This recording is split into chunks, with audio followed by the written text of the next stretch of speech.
This is The Kiss by Kate Chopin, narrated by Sarah Simpson. It was still quite light out of doors, but inside, with the curtains drawn and the smoldering fire sending out a dim, uncertain glow, the room was full of deep shadows.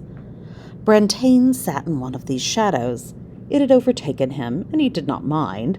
The obscurity lent him courage to keep his eyes fastened as ardently as he liked upon the girl who sat in the firelight. She was very handsome, with a certain fine, rich coloring that belongs to the healthy brune type. She was quite composed, as she idly stroked the satiny coat of the cat that lay curled in her lap, and she occasionally sent a slow glance into the shadow where her companion sat.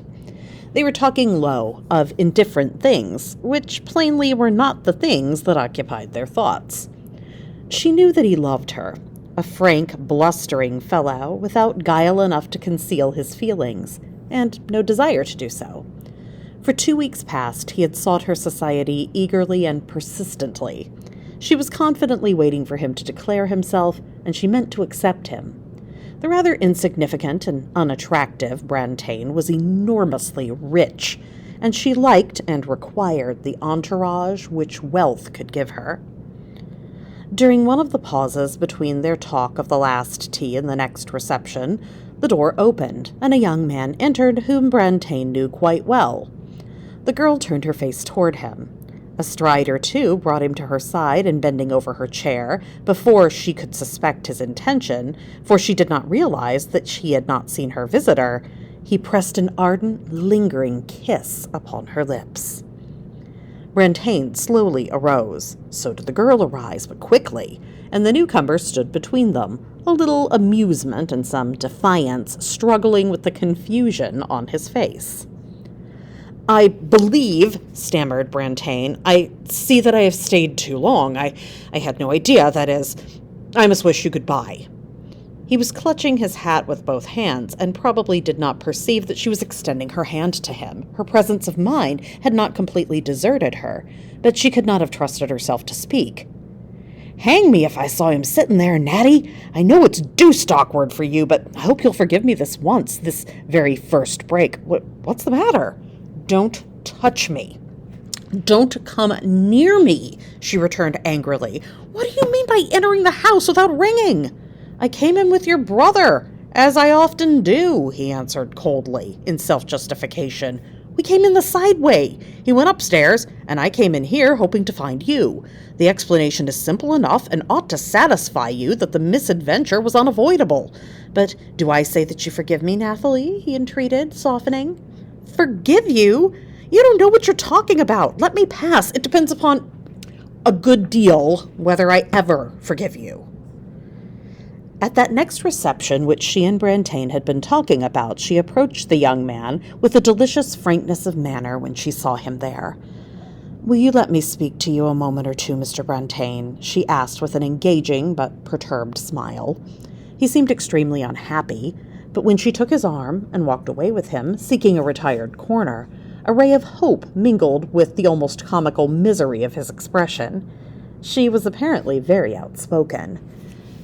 "Perhaps I should not have sought this interview, Mr. Brantain, but I've been very uncomfortable, almost miserable, since that little encounter the other afternoon, when I thought how you might have misinterpreted it and believed things."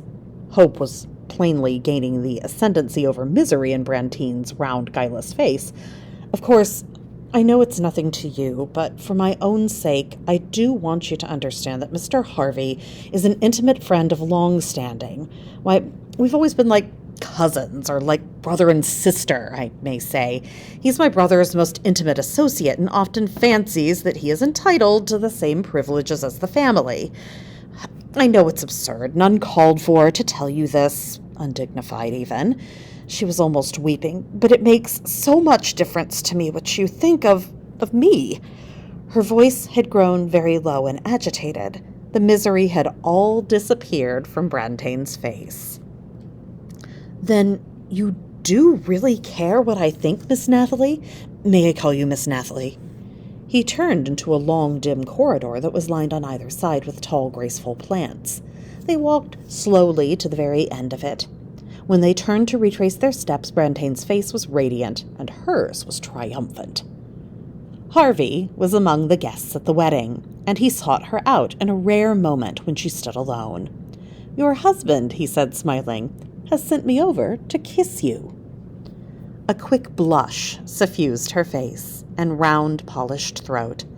"I suppose it's natural for a man to feel and act generously on an occasion of this kind. He tells me he doesn't want his marriage to interrupt wholly that pleasant intimacy which has existed between you and me. I don't know what you've been telling him," with an insolent smile, "but he has sent me here to kiss you." She felt like a chess player who, by the clever handling of his pieces, sees the game taking the course intended. Her eyes were bright and tender, with a smile as they glanced up into his, and her lips looked hungry for the kiss which they invited.